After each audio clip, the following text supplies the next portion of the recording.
Christ se présente lui-même à l'église de Pergame, Apocalypse 2:12, comme celui qui a l'épée aiguë à deux tranchants.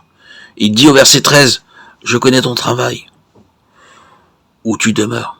Je sais que là est le trône de Satan. » L'empereur Constantin était le chef de l'église au lieu et place du Seigneur Jésus-Christ. Le roi Henri VIII voulait divorcer d'avec Catherine d'Aragon afin de se marier avec Anne Boleyn.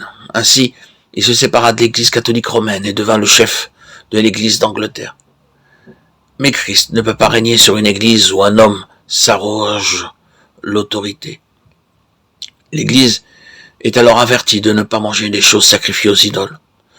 Dans Nombre 23, 4, 11, Balaam bénit les enfants d'Israël au lieu de les maudire.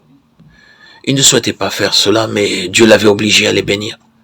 Plus loin, dans Nombre 25, 1, Balaam donna un mauvais conseil.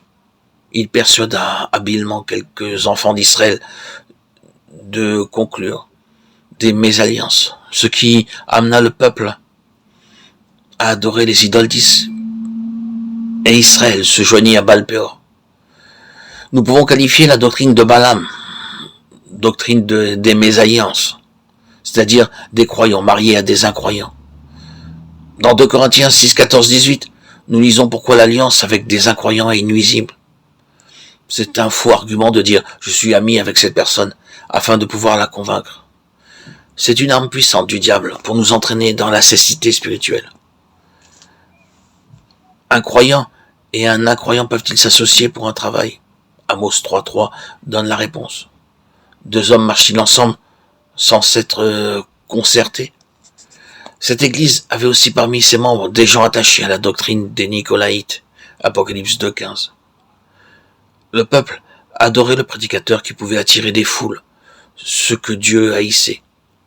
C'est la doctrine de l'autorité conférée à l'homme dans l'église de Dieu. Les anglicans adorent même l'évêque et se prosternent devant lui. Parce qu'il porte de longues robes, le peuple adore le prêtre et lui embrasse les pieds. Cependant, Dieu dit dans Apocalypse 2.16 qu'il combattra avec l'épée de sa bouche contre de telles choses. Cette épée est la parole de Dieu, et la parole de Dieu doit être honorée. Nous devons nous prosterner, nous agenouiller dans la prière uniquement devant le Seigneur Jésus-Christ. Dans Philippiens 2.10, nous lisons que tout genou fléchira devant lui. Et dans Éphésiens 3.14, l'apôtre dit « Je fléchis les genoux devant le Père de notre Seigneur, Jésus-Christ ». Dans l'église primitive, il était d'usage de s'agenouiller pour prier. L'agenouillement est une marque d'adoration. Nous voyons cela dans Actes 20.36. Lorsque l'apôtre s'agenouilla et pria avec les anciens de l'église d'Éphèse, et encore dans Actes 21.5 à Tyr, l'apôtre s'agenouilla sur le rivage avec les hommes, les femmes, les enfants, et pria. Dans Actes 7.60, Étienne s'agenouilla et pria, alors qu'on le lapidait. Dans Actes 9.40, Pierre s'agenouilla et pria devant le corps de Tabitha. Les croyants actuels s'assoient et prient, cela porte les ténèbres. Obéissez à la parole de Dieu dans votre vie privée, dans votre famille et dans votre vie d'église.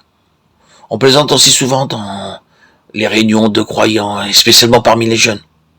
Nous devons les reprendre et enseigner aux jeunes comment ils doivent honorer Dieu. Les croyants doivent être enseignés pour garder leur oreille sensible à la parole de Dieu. Apocalypse 2.17. Chaque message contient une récompense. La récompense promise est la manne cachée, la nourriture spirituelle dont nous avons besoin pour la nouvelle vie.